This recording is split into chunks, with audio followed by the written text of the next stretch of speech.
semua kita tidak akan ada yang merasa asing dengan uang. Betul tidak? Semua kita tidak akan merasa asing dengan uang. Kalau Tuhan Yesus saja, saudara perhatikan, Tuhan Yesus saja itu mengakui uang itu adalah Tuhan. Saya ulangi lagi. Kalau Tuhan Yesus saja mengakui uang itu adalah Tuhan. Tuhan Yesus sudah mengakui. Berarti kita, murid-murid Tuhan Yesus, tidak boleh sembarangan terhadap uang ini. Karena dia itu Tuhan. Ya Pak Penatua Vicky, Pak Penatua John, ini di Facebooknya Koden, di IG-nya Koden. Banyak yang komen, bagus narasi tadi. Bahkan ada yang minta. Oke, nanti saya akan share di grup saya tentang video ini. Bagus sekali. Nah saudara, kalau Tuhan Yesus sendiri mengatakan uang itu adalah Tuhan, maka celaka sekali kalau kita tidak berhati-hati dengan dia. Awal 80-an saya punya konsep ini. Uang selama masih di dalam dompet, ya Ted nanti Papa bagi. Uang selama masih di dalam dompet, dia itu jinak. Ya, ini tahun 80-an saya menemukan kalimat ini. Uang selama masih di dalam dompet, dia jinak. Tapi begitu uang dipindahkan ke dalam hati, dia akan jadi monster dan makhluk yang mengerikan dan akan memperbudak yang menyimpan dia di dalam hati orang itu. Tolong catat kalimat ini. Selama uang itu masih tersimpan di dalam dompet, uang itu jinak. Tapi begitu uang itu dipindahkan dari dompet ke dalam hati orang itu, maka uang itu menjadi monster dan makhluk yang menakutkan dan mengerikan. Dan monster ini akan memperbudak orang itu yang menaruh si monster dalam hatinya. Tolong catat. Ini hal yang penting yang kita harus tahu. Terima kasih lagi sekali kepada Victory Life Community di Kupang yang hari ini membawa kita untuk belajar. Kita mau cinta uang atau cinta Tuhan? Karena uang itu sejajar dengan Tuhan sendiri. Matius 6 ayat 24. Matius 6 ayat 24. Mari kita lihat ayat ini. Matius 6 ayat 24. Ya. Nah, Matius 6 ayat 24. Oke, Milka nanti papi kasih narasinya tadi itu Vicky. Banyak yang minta narasinya. Udah Matius 6 ayat 24. Nggak ada Alkitab yang ditayangkan di Zoom. Oke, saya akan baca dari Alkitab saya. Tak seorang pun dapat mengabdi, dapat menghamba, dapat menyerahkan diri, itu kata mengabdi, ya, kepada dua tuan. Saudara perhatikan, dua tuan. Ini yang menakutkan sekali. Siapa dua Tuhan itu? Saya langsung ganti aja kata Tuhan dengan kata Tuhan. Memang ini Tuhan. Saya ulangi. Tak seorang pun dapat mengabdi kepada dua Tuhan. Karena jika demikian, ia akan membenci yang seorang. Saudara perhatikan, Tuhan Yesus berkata, uang dan Tuhan dan uang itu pribadi, person. Maka itu Tuhan Yesus menyebut seorang. Jangan main-main kalimat ini. Wih, pertama kali saya diberi wahyu oleh Roh Kudus. Hah? Tuhan Yesus mengatakan uang itu Tuhan. Maka itu dia memakai kata ganti person, bukan benda. Tolong dicatat. Dan beritahukan kepada sebanyak-banyaknya teman saudara bahwa uang itu person, pribadi, bukan benda. Berarti dia hidup, punya nyawa. Jangan main-main dengan uang. Ngeri, saudara. Saya ulangi lagi. Karena jika demikian, orang itu akan membenci yang seorang dan mengasihi yang lain. Atau ia akan setia kepada yang seorang dan tidak mengindahkan yang lain. Nah, saya cara bacanya begini. Saudara mau menempatkan, ini kan ada dua kalimat. Ya, yang pertama, karena jika demikian ia akan membenci yang seorang dan mengasihi yang lain. Atau ia akan setia kepada yang seorang dan tidak mengindahkan yang lain. Berarti kan Tuhan Yesus menyebut ada dua person, dua pribadi. Nah, saya tanya begini. Ya, kalimat yang pertama, saudara mau menempatkan uang duluan atau Tuhan Yesus duluan. Nah, masing-masing bisa milih. Tapi dua-duanya akan ketemu kebenaran ini. Begini maksud saya. Oke, semua kita pasti setuju kalau yang pertama kita tempatkan Tuhan. Oke ya, Tuhan Yesus. Saya baca begini. Tak seorang pun dapat mengabdi kepada dua Tuhan.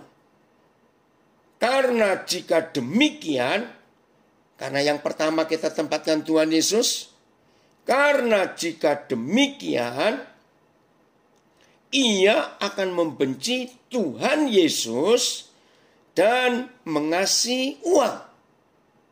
Atau ia akan setia kepada Tuhan Yesus dan tidak mengindahkan uang. Nah, saya percaya kalau cara saya membaca, memasukkan dua nama Tuhan ini, maka kita akan tahu.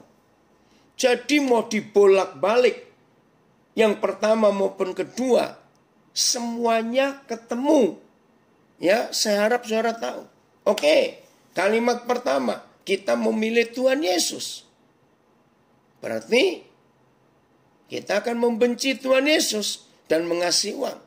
Tapi kalimat kedua dimulai dengan kata setia.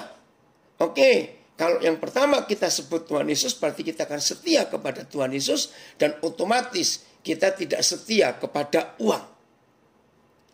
Jangan lupa, ini yang berbicara Tuhan Yesus. Bukan tulisan Paulus, Markus, Matius, Yohanes. Terima kasih. Ini saudara kita dari Singapura menayangkan Alkitab dalam beberapa terjemahan. Saya akan baca yang AYT. Tidak ada orang yang dapat melayani dua Tuhan, karena ia akan membenci Tuhan yang satu dan akan mengasihi Tuhan yang lain. Atau ia akan setia kepada Tuhan Yesus, yang Tuhan Yesus, dan meremehkan uang, Tuhan uang. Kamu tidak dapat melayani Tuhan dan Mamon. BIS. Tidak seorang pun dapat bekerja untuk dua majikan. Nah, ini BIS bahasa Indonesia sehari-hari menyebut majikan. tidak seorang pun dapat bekerja untuk dua majikan. Wah, itu nggak benar ya. Di perusahaan manapun nggak bisa. Oke. Karena, sebab ia akan lebih mengasihi yang satu daripada yang lain.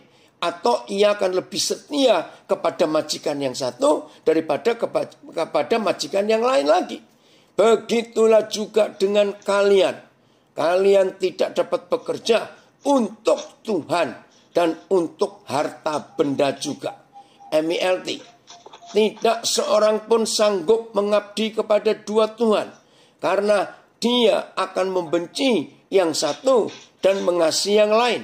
Atau ia akan mematuhi yang satu dan mengabaikan yang lain.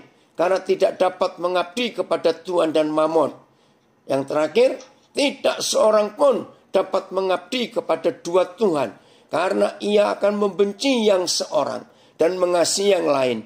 Atau ia akan setia kepada yang seorang dan mengabaikan yang lain. Oleh sebab itu, kamu tidak dapat sekaligus mengabdi kepada Tuhan dan kepada harta duniawi. Saudara, lagi sekali saya katakan, ini yang bicara Tuhan Yesus. Bukan tulisan Matius, bukan tulisan Lukas, Markus, Yohanes, Paulus, Yakobus dan yang lain. Ini Tuhan Yesus. Berarti kita harus tahu. Hendra, tolong matikan. Nah, ini ada anak saya itu yang memang kerjaannya jual burung, jadi ribut. Ya, saudara perhatikan. Sebenarnya, oke ya, saya katakan kalimat ini. Sebenarnya, nggak usah baca firman ini. Matius 6 ayat 4. Nggak usah. Karena semua kita sudah tahu. Sebab fakta. Saya mengikuti berita kemarin. Ada seorang anak memperkarakan ibu kandungnya ke pengadilan gara-gara warisan. Sampai di pengadilan ibu itu nangis. Mama mengandung kamu 9 bulan. Tidak minta apa-apa. Waduh, waktu saya ngikuti sidang pengadilan itu, saya ikut sedih. Dan ternyata kasus ini nggak sekali itu saja. Sudah berkali-kali anak memperkarakan orang tua kandungnya ke pengadilan gara-gara warisan. Jadi dalam hidup kita sehari-hari, kita menemukan fakta ini. Suami istri bisa cerai, kakak adik kandung bisa bunuh-bunuhan, sahabat baik bisa bermusuhan gara-gara uang ini. Ayat kedua. Jadi saudara dan saya harus milih. Kita nggak bisa cinta dua-duanya.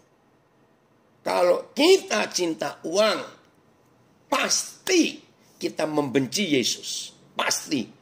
Itu nggak bisa digabung. Nggak bisa. Kalau kita benci uang, pasti kita cinta Tuhan Yesus. Ayat kedua. Lukas 16 ayat 9. Inilah satu-satunya ayat di dalam seluruh Alkitab yang memberitahu kita uang itu untuk apa. Wih, ini keren sekali. Tidak ada ayat lain di Alkitab yang memberitahu uang itu untuk apa. Kita buka Lukas 16 ayat 9. Lukas 16 ayat 9. Mari kita lihat ayat ini. Supaya kita bisa membacanya dengan baik. Oh, terima kasih. Ya. Saya akan baca. Dan aku berkata kepadamu. Nah ini loh. Satu-satunya firman ayat tentang uang itu untuk apa? Justru ini. Dan aku berkata kepadamu. Ikatlah persahabatan dengan mempergunakan uang yang tidak jujur. Saya langsung ganti. Supaya jika uang itu tidak dapat menolong lagi, kamu diterima di dalam kemah abadi. Saya baca 3 terjemahan yang lain. AYT. Aku berkata kepadamu, buatlah persahabatan dengan mamon yang tidak benar, supaya ketika mamon itu habis, kamu akan disambut di rumah abadi. BIS. Lalu Yesus berbicara lagi. Katanya, maaf, dengarlah, pakailah kekayaan dunia ini untuk mendapat kawan. Puji Tuhan. Supaya apabila kekayaan dunia ini sudah tidak berharga lagi, kalian akan diterima di tempat tinggal yang abadi. Ya, terjemahan versi membaca dengan mudah.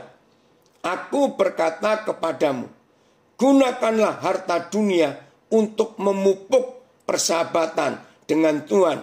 Apabila hartamu habis, engkau akan disambut di rumah abadi. Oke, Pak Yogo, terima kasih. Jadi saudara, satu-satunya kegunaan uang, hebat Tuhan kita, yaitu untuk menjalin persahabatan. Artinya apa? Buat penginjilan. Vicky dan semua keluarga Victory Life Community di Kupang, Koden sangat setuju kalian masuk ke dunia bisnis. Jadi entrepreneur untuk kerajaan surga. Sediakan makan untuk orang-orang lapar. Setuju? Saudara-saudara Victory Life Community dan semua kita yang mendengar. Inilah fungsi uang. Inilah kegunaan uang. Ini anak saya dari Kutai Barat membuka terjemahan The Passion.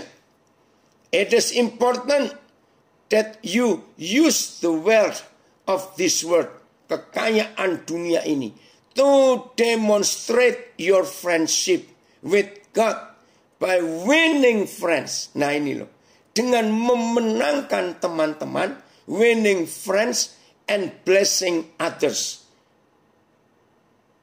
Memenangkan sahabat-sahabat dan memberkati ya yang lain.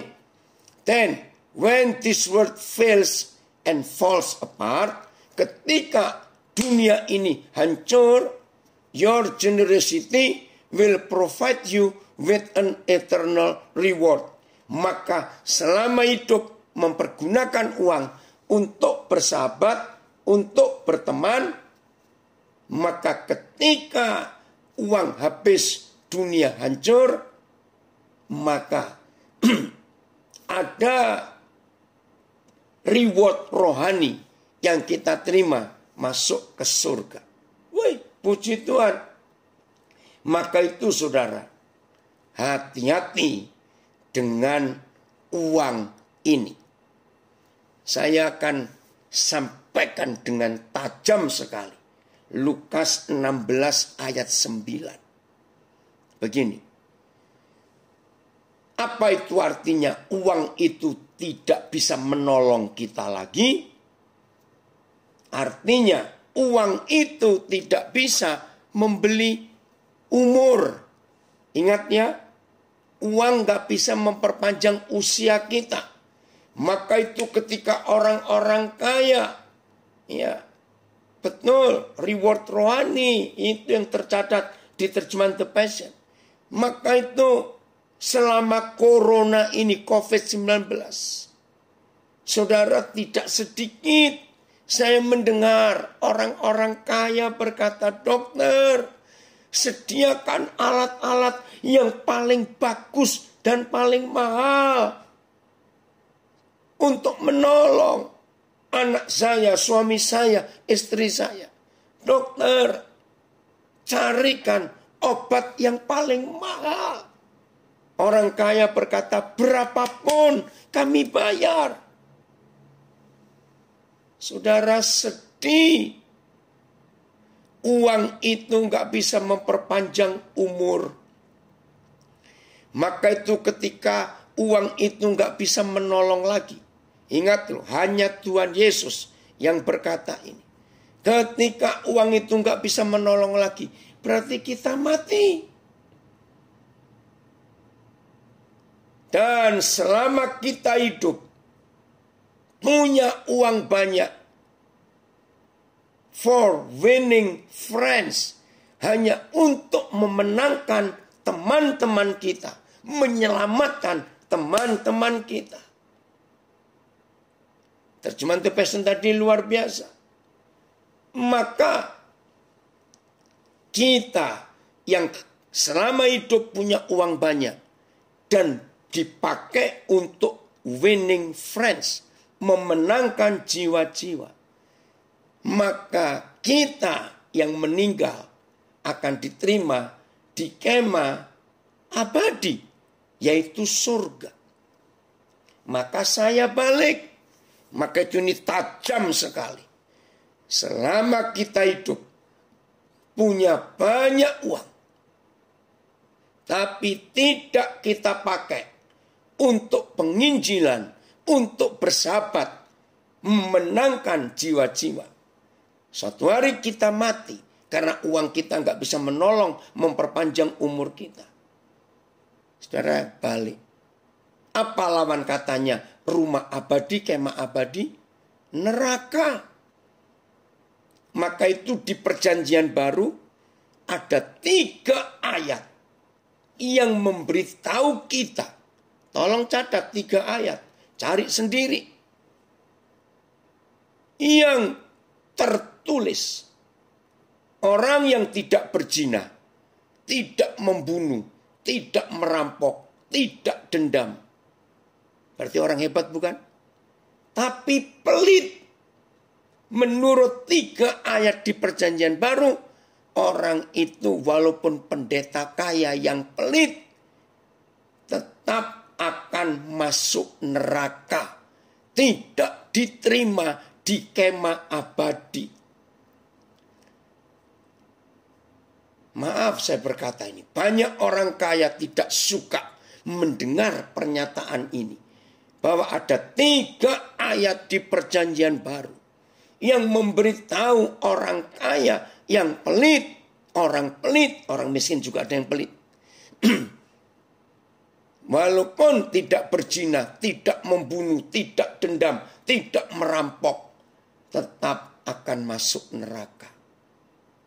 Termasuk para pendeta pelit yang cuma khotbah perpuluhan, tapi memperkaya diri sendiri dan tidak mau berbagi. Kejam dan jahat. Perhatikan itu.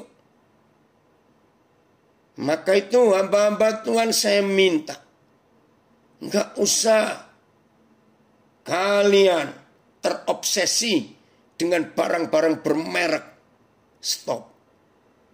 Enggak usah terobsesi dengan mobil-mobil mewah. Maaf. Ada yang enggak suka berkata begini, saya berkata begini. Dan mereka bilang, ya karena Koden enggak mampu beli. Bukan soal enggak mampu. Saya enggak mau. Maaf. Jadi catat Lukas 16 ayat 9 dan Matius 6:24. Tuhan itu cemburuan dan tidak mau diduakan. Harus milih mau uang atau Yesus. Enggak bisa dua-duanya. Tolong perhatikan. Maka itu selama saya hidup, saya bersyukur.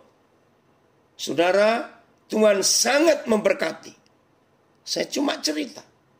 Hanya untuk kemuliaan Tuhan. Saya sudah diberi kepercayaan. Sejak tahun 81, saya menyekolahkan anak orang. Sampai bulan Februari yang lalu. kira-kira sudah hampir 500 S1 yang saya luluskan. 53 master sudah lulus. 14 dokter, 2 spesialis. 6 doktor. Termasuk 1 yang dari Kupang, Hari Neno Bais. Saudara, itu yang Tuhan pakai. Saya gunakan kekayaan yang saya terima dari Tuhan. Bukan untuk beli mobil, untuk ini. Saya cerita ya, jangan mikir macam-macam. Tuhan memberkati kami. Kira-kira 60 rumah yang mampu saya beli. Dan gak ada satupun yang saya kontrakkan atau saya sewakan. Tidak. Kenapa saya beli banyak rumah? Untuk menampung orang-orang yang dalam lulus penjara. Di sini ada kesaksian Pak Andreas yang pelayanan di LP. 2 hari lalu saya kontrak rumah di Malang. Setahun 16 juta. Untuk siapa? Untuk mereka yang keluar dari penjara. Tapi keluarga nggak mau terima. Baru 2 hari yang lalu. Maaf saya cerita. Untuk kemuliaan Tuhan. Jadi saya tidak hanya khotbah dan mengajar. Tapi saya melakukan. Tuhan berkati. Maka itu kalau saya bisa beli 60 rumah. Masa saya nggak mampu beli barang-barang bermerek dan mobil mewah? Maaf. Karena firman ini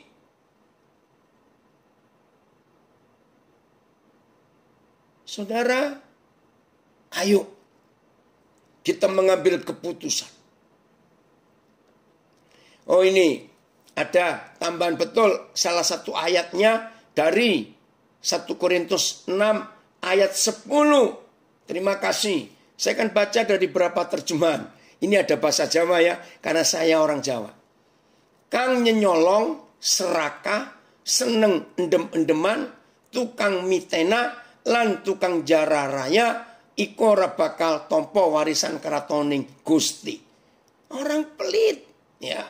Terus bahasa terjemahan baru.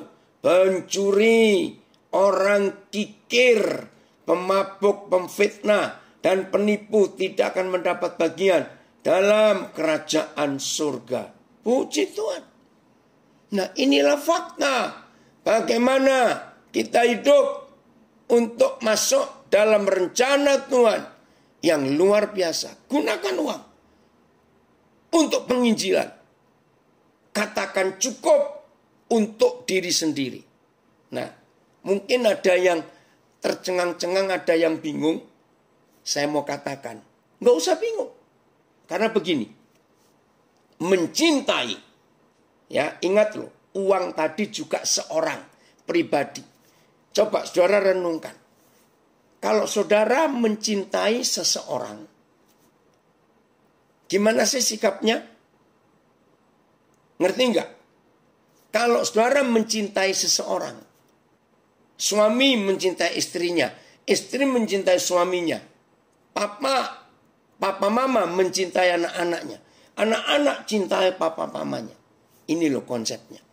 Kalau kita mencintai seseorang, aneh enggak kalau kita bagi-bagikan orang itu? Ini ambil istriku, ini ambil suamiku. Ini loh, papa mamaku ambil aja, kami enggak suka. Orang tua, kami enggak cinta anak kami, ambil saja. Yang mau siapa? Betul enggak saudara? Nah, seperti itu. Siapa yang kita tahan-tahan? Tuhan Yesus. Itu penyelamat kita. Kita cinta dia. Maka itu dia harus tetap ada di hidup kita. Nggak boleh digantikan oleh yang lain. Nah sekarang saya tanya. Jadi kalau ada orang cinta uang, uangnya diapakan ayo?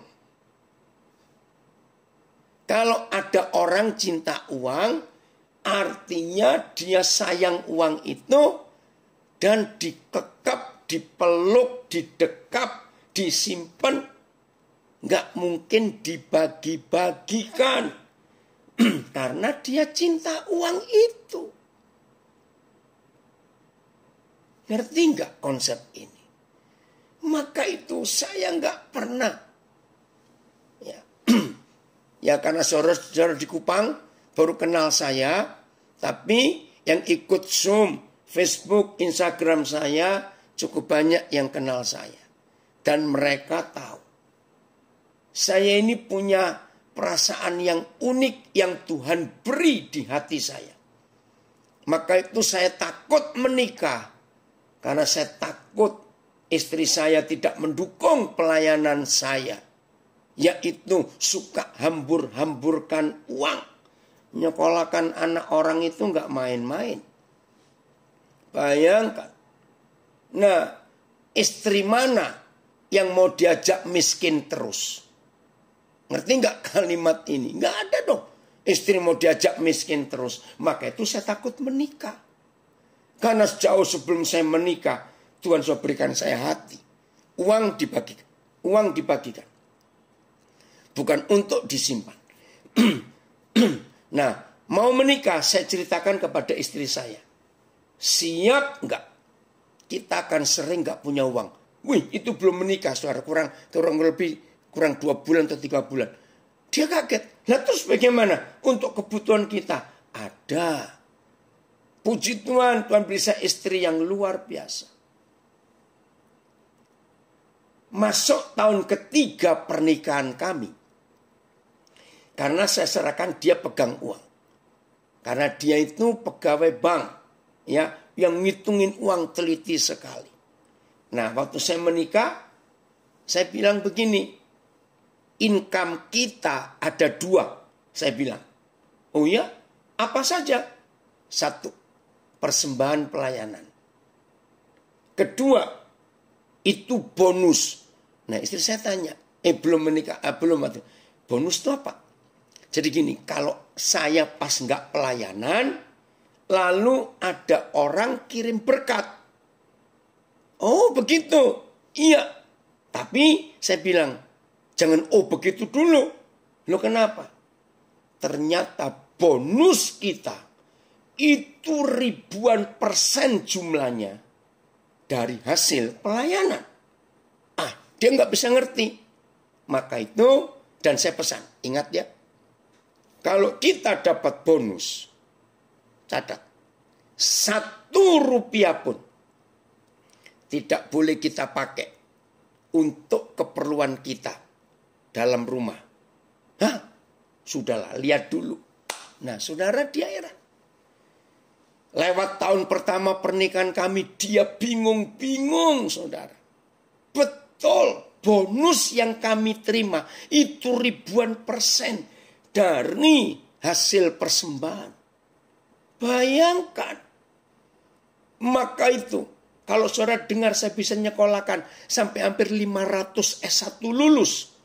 53 master, 6 doktor, 14 dokter, 2 dokter umum, belum 1 pilot. Maaf saya cuma cerita. Terus bisa beli rumah sebanyak itu. Kalau cuma mengharapkan hasil persembahan khotbah, itu artinya sehari minimal saya khotbah 100 kali. Mati saudara. Maka itu masuk tahun pertama. Lewat tahun pertama istri saya heran. Bonusnya ini lebih besar. Betul toh? Masuk tahun ketiga. Ini yang buat saya kaget. Karena dia hitung semua. Begini. Ternyata. Dia ngomong. Tahu nggak? Dari persembahan ya. Persembahan. Ini bukan bonus. Kalau bonus sudah otomatis lewat. Nggak boleh kami pakai. Dia bilang, tahu nggak? Yang kita pakai. Itu nggak sampai 2% dari hasil persembahan. Serius. Nggak sampai 2%. Ngomong aja lah 2%. Jadi yang 98% hasil persembahan pelayanan itu semuanya mengalir untuk menjalin persahabatan. Maka itu saudara, kami suami istri, maaf ini cuma cerita. Berat badan kami ya dari dulu begini-begini saja. Betul enggak? Coba tanya yang dari Kupang. Sejak tahun 79. Ya. Kalian kenal Koden. Kan begini-begini saja. Karena kami bisa berkata cukup. Dalam hidup ini. Saudara, betul. Maka itu saya nggak setuju. Kalau ada pendeta khotbahnya perpuluhan melulu. Maaf. Nggak penting. Kenapa saya nggak pernah khotbah perpuluhan?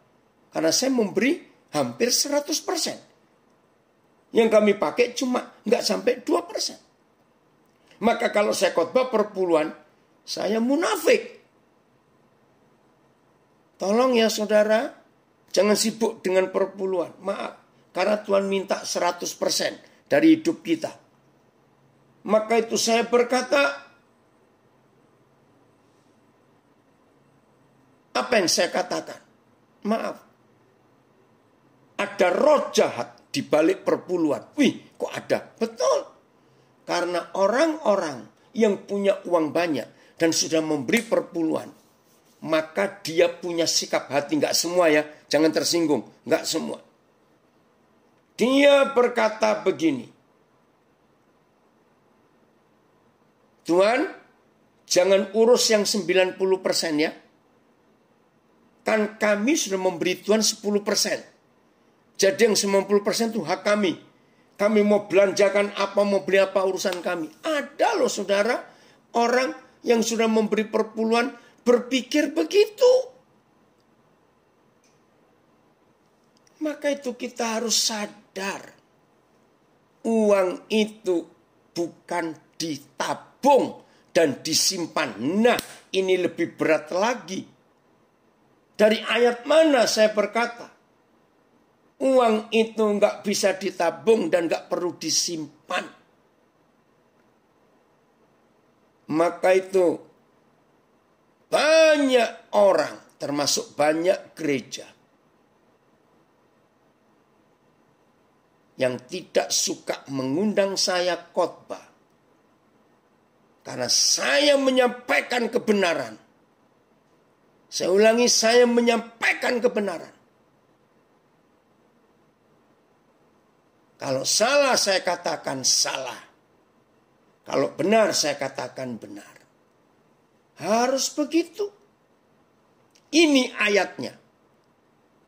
Bahwa tidak perlu menabung atau menyimpan. Tuhan pasti cukupkan. Bukan berarti nggak boleh. Boleh. Contoh begini ya. Kenapa orang menabung? Jawabannya ya untuk hari tua. Baik. Saya tanya. Hari tuanya sudah nyampe atau belum? Atau nyampe nggak sampai tua nanti? Maaf ini saya tanya. Nabung untuk anak sekolah. Bagus. Pertanyaannya. Selama hari tua belum nyampe. Selama keperluan anak sekolah belum terbayar. Nah ini hukumnya. Kalau ada yang perlu dan Tuhan suruh, kita harus bagikan. Loh, terus gimana tabungannya? Tinggallah tidur. Nanti berkat itu mengalir lagi. Saya pakai hukum alam dan hukum Tuhan. Ada ayat di Mazmur 127 bukan? Tuhan memberkati orang pada waktu tidur. Artinya relax. Hukum alam yang punya sumur. Kalau saudara nggak habiskan air sumur hari itu, berarti besok yang punya sumur itu minum air basi, air yang kemarin. Maka itu kalau air sumur kita bagi ke tetangga-tetangga yang nggak punya sumur, tinggallah tidur, nanti airnya nyumber lagi. Betul tidak saudara? Itu luar biasa. Jadi hukum alam dan hukum firman itu sejalan. Buah Pohon buah, petiklah dia sampai habis. Pohon buah nggak pernah menangis. Biarkan. Nggak lama nanti dia berbunga lagi dan berbuah lagi. Wow. Ini ada komen dari anak saya, kepala sekolah. Namanya Peris Banjarnahor. Untuk merubah pikiran secara drastis. Dengar dan amalkan kebenaran ini. Untuk tetap di zona nyaman, segera tinggalkan, segera cari channel lain. Seru ini. Oke. Jadi saya nabung. Karena saya punya tabungan di banyak bank. Ya tapi itu. Kalau lagi nggak perlu, ya sudah. Ada yang perlu, Tuhan suruh keluarkan, keluarkan. Apalagi Tuhan Yesus berkata kita ini bendahara. Ingat loh, tidak ada seorang pun di antara kita yang waktu lahir bawa segenggam emas, segenggam berlian. Telanjang, berarti kita miskin. Kalau kita sampai hari ini bisa punya ini, punya itu, dan lain-lain, itu karena pinjam, dipinjami Tuhan. Lukas 11, ayat yang kelima. Pinjamkanlah kepadaku 3 roti, bukan berikanlah kepadaku. Banyak gereja menyalahgunakan Lukas 11. Pinjamkanlah kepadaku 3 roti. Bukan berilah. Berarti kita harus mengembalikan karena pinjam.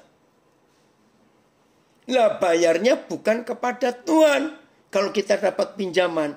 Bayarnya kepada, itu dia Matius 25 ayat 40. Yang kamu kerjakan memberi orang haus minum. Memberi orang lapar makan. Melawat orang dalam penjara. Merawat yang sakit. Itu semua yang kau kerjakan untuk aku. Kata Tuhan Yesus. Jadi kalau kita dapat pinjaman berkat dari Tuhan. Berarti kita harus bayar. Kembalikan. Tapi bukan ke Tuhan.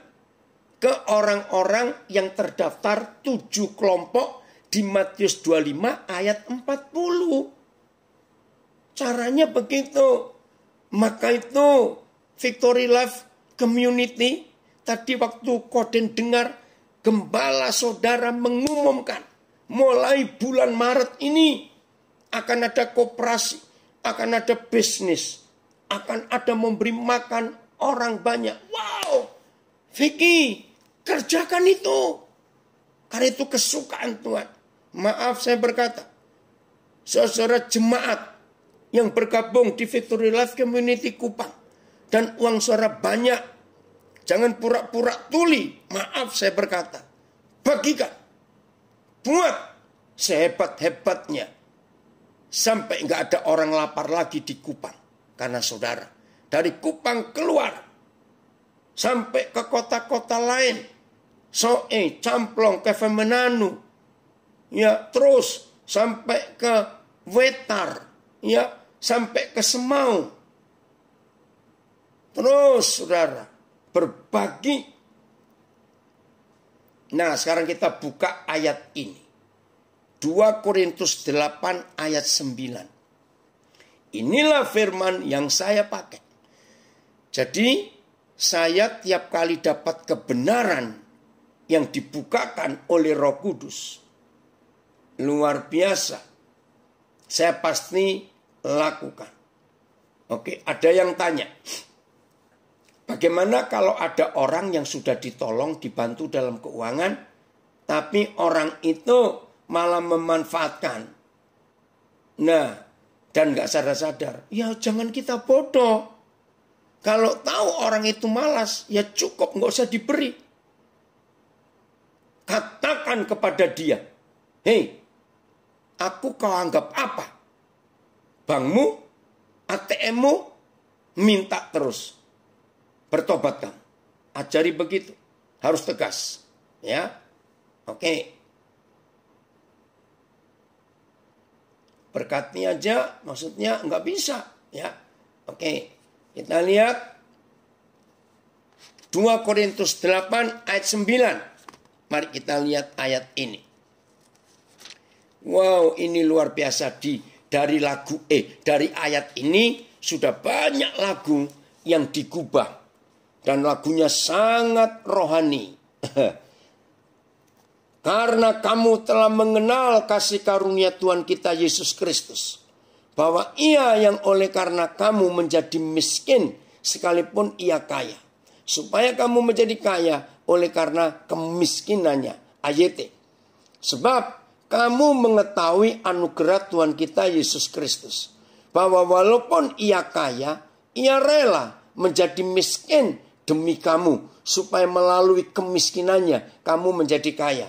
BIS. Sebab kalian mengetahui betul bahwa kita sangat dikasihi oleh Tuhan Yesus Kristus, oleh Yesus Kristus Tuhan kita.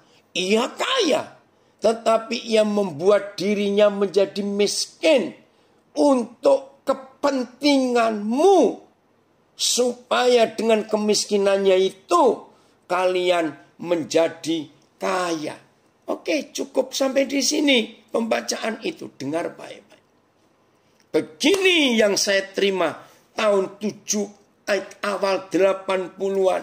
Maka itu saya merubah konsep hidup saya menggunakan ayat ini. Saudara, saya mau tunjukkan 3 hal lewat 2 Korintus 8 ayat 9. Yang pertama, tensesnya, kalau kita pakai grammar, tensesnya ayat ini, kata kerja waktunya, itu present continuous tense. Yaitu sebuah peristiwa yang berulang terus menerus.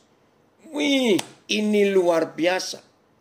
Itu nomor 1. Sebuah peristiwa yang berulang terus menerus. Jadi nggak bisa stop. Berarti kapan Tuhan Yesus itu berhenti? Kaya, miskin. Miskin sebentar, kaya lagi. Kaya sebentar, miskin lagi. Miskin sebentar, kaya lagi. Kapan dia stop untuk melakukan itu? Jawabannya, kalau di dunia tidak ada orang miskin lagi, baru 2 Korintus 8 ayat 9, stop. Jadi selama di dunia masih ada orang miskin, maka firman ini akan terus berlanjut. Ini ada komen dari Manado. Anak saya, ini dokter yang pertama saya luluskan. Ya, saya kuliahkan dia dokter tahun 90-an. Sudah lulus, saya baca komennya. Namanya Dr. Hesky Jones Lintang. Pernah saksikan waktu di Manado. Papa nyuruh, nak tolong kamu cek di 3 ATM rekening papa. Kalau ada uang. Setelah saya cek semuanya kosong. Tidak ada uang. Saya kaget. Masa hamba Tuhan seperti papa saldo kosong? Ketika diberitahu ke papa tidak ada uang, papa kelihatan biasa-biasa saja. Tidak ada pengaruhnya buat papa. Walau pada saat itu banyak terima HP masuk untuk minta uang. Luar biasa kesaksian papa. Yang jadi teladan buat kami anak-anak papa. Puji Tuhan. Ada banyak yang menyaksikan itu. Nah, saudara pasti bingung. Yang belum tahu supaya tahu ya. Mungkin saya satu-satunya pendeta mungkin. Atau satu-satunya orang yang berani menyerahkan kartu ATM kepada siapa saja. Saya nggak pernah takut menyerahkan kartu ATM saya. Ya tentunya dengan PIN-nya dong.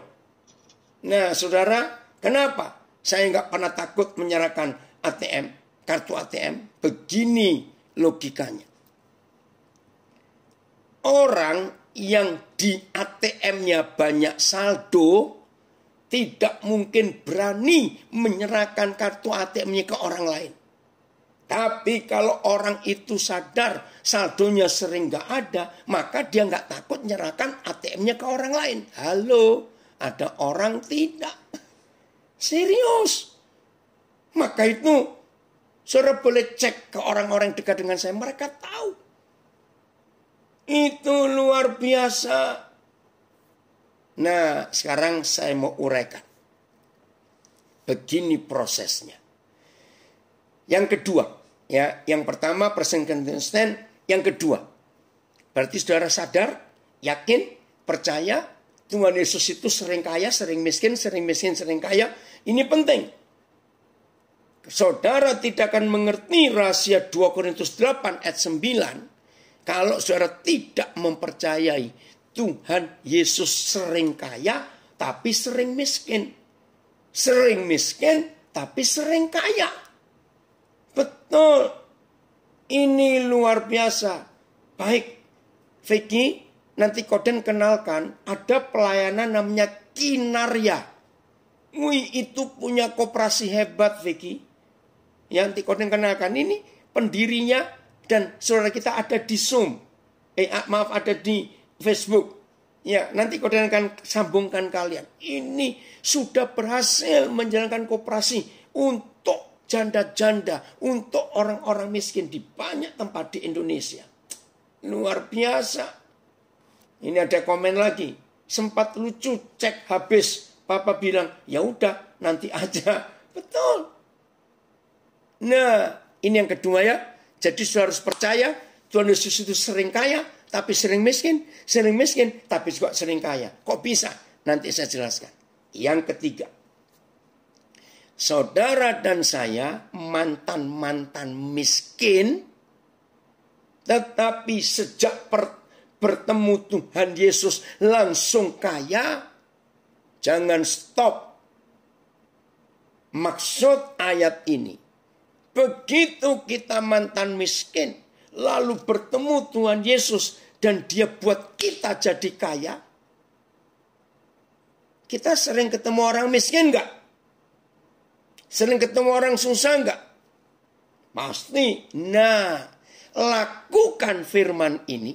Begitu kita ketemu orang miskin, langsung miskinkan diri kita untuk memperkaya si miskin itu. Sama seperti kita pertama kali miskin diperkaya oleh kemiskinan Tuhan Yesus, maka kita yang pernah miskin tapi kaya mendadak gara-gara Tuhan Yesus, kita pun harus buat seperti itu. Pertanyaannya sama. Sampai kapan stop? Sampai saudara dan saya tidak pernah ketemu orang miskin lagi di dunia. Biar kekayaan itu mengendap di hidup kita. Tapi selama kita selalu ketemu orang miskin, perhatikan. Saudara serius. Oke, saya lanjutkan. Apa itu artinya kaya menjadi miskin? Nah, ini dia. Yaitu selalu memberi sampai nol. Tolong catat. Harus memberi sampai nol. Itu namanya miskin. Nah, oke, saya cerita tentang Tuhan Yesus dulu supaya seorang nggak bingung. Jadi begini. Misalnya yang kumpul pagi ini kita adalah rombongan orang miskin pertama yang ketemu Tuhan Yesus. Oke? Begitu pagi ini Tuhan Yesus ketemu kita, dia memberikan anugerah, kasih karunia. Begitu Yesus tahu kita ini miskin semuanya, langsung dia beri semua kekayaannya dan dibagi kepada kita. Detik itu juga Tuhan Yesus langsung miskin karena semua kekayaannya diberikan kepada kita. Dengar. Tapi karena dia Tuhan, tidak lama dia kaya lagi karena dia Tuhan. Amin. Baru kaya sebentar. Datang rombongan miskin gelombang kedua. Terus Tuhan Yesus ngapain? Miskin lagi. Supaya rombongan miskin gelombang kedua itu kaya. Karena dia Tuhan, nggak lama dia kaya lagi. Oke, Koyuko, selamat melayani. Baru kaya sebentar. rombongan miskin gelombang ketiga nongol. Dan begitu seterusnya. Saudara, tapi 3 rombongan mantan miskin ini yang sudah langsung kaya. Catat, kita pun harus melakukan hal yang sama. Jadi saya sudah menggenapi ayat ini. Dan yang menjadi saksi ratusan orang. Enggak cuma 1-2 orang. Saya sering miskin. Tapi sering kaya. Tapi kaya enggak pernah lama. Miskin lagi. Dan terus begitu. Ini yang kita harus tahu. Oke. Bagian ada ya di YouTube ada tapi nanti.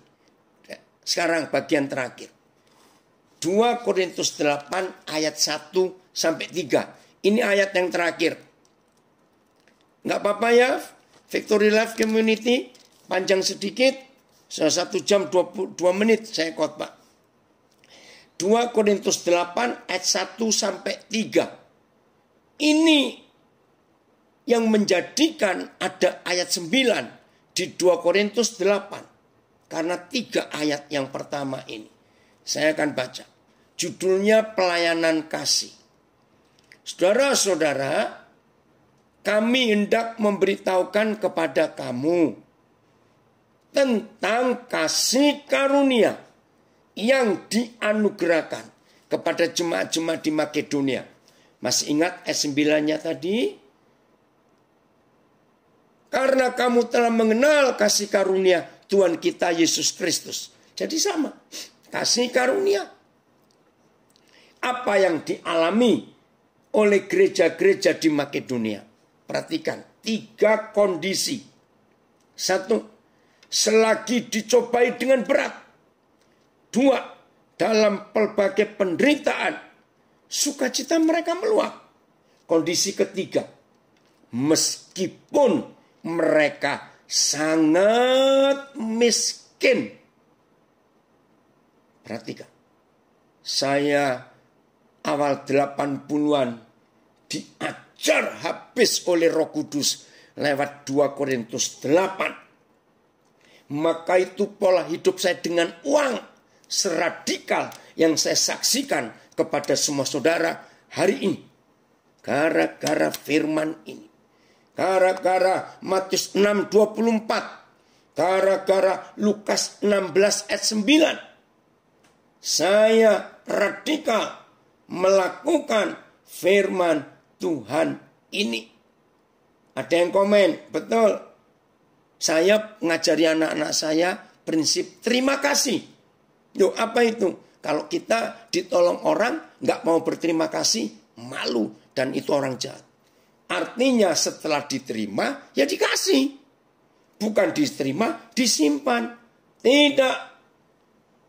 Oke. Dalam kondisi yang parah. Saya ulangi lagi. Dicobai dengan berat. 2. Dalam berbagai penderitaan. 3. Sangat miskin. Ini ada anak saya dari Bali yang memberikan kesaksian. Saya juga menyaksikan kehidupan apa adanya dari papa. Tidak ada beban, terutama mengenai uang. Saya pernah menemani papa ke ATM, transfer ke orang-orang yang membutuhkan sampai saldonya habis bis. Setelah habis total, esok harinya saya lihat papa transfer lagi. Jadi papa sering miskin bagi orang lain dan besok kaya lagi, tapi buru-buru jadi miskin lagi supaya banyak orang mendapat kesempatan untuk hidup. Saya nggak takut miskin, tapi juga saya nggak takut kaya karena berbagi. Nah, dalam 3 kondisi dikatakan mereka kaya dalam kemurahan. Ayat 3. Aku bersaksi bahwa mereka telah memberikan menurut kemampuan mereka, bahkan melampaui kemampuan mereka. Wih, ini luar biasa. Saudara, kalau gereja Tuhan di masa pandemik ini suka berbagi. Luar biasa. Saudara, ini kesaksian terakhir. Awal-awal pandemik, kami nggak bisa kemana-mana. Jadi kami di Nabire. Nah, suatu hari Roh Kudus gerakkan. Daniel, banyak orang susah makan loh. Betul juga. Saya harus ngapain, Bapak? Nah, saudara, saya kontak banyak Gojek, GoFood, GoSend. Ya, saya minta tolong anak-anak saya. Oi, tolong order. Mereka bingung. Loh, Papa kan ada di Papua. Order untuk siapa? Nah, akhirnya anak-anak saya banyak yang mengikuti. Itu awal-awal pandemik tahun yang lalu. Apa? Kalian pesen makanan minimal 2 porsi. Kalau bisa lebih. Tergantung. Nah, saya berkati. Untuk apa, Pak? Nah, cari Gojek, GoFood atau GoSend, terserah. Ini di kota-kota besar di Jawa. Nah, setelah kalian bayar, kan pasti Gojeknya tanya, Pak, Bu, dikirim ke alamat mana? Nah, saya bilang pada mereka, bawa pulang, Pak, untuk anak-anak di rumah. Wih, saudara, hari-hari itu tidak sedikit sopir tukang Gojek, GoFood, GoSend didoakan oleh anak-anak saya karena mereka heran. Kok ada seperti ini?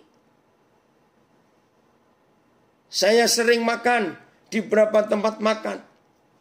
Nah, saya catat nomor telepon kalau karyawannya, kalau Roh Kudus gerakkan. Nah, di situ saya mulai tanya, ayo pesan ini. Loh, Papa kan ada di Nabire, bukan untuk Papa.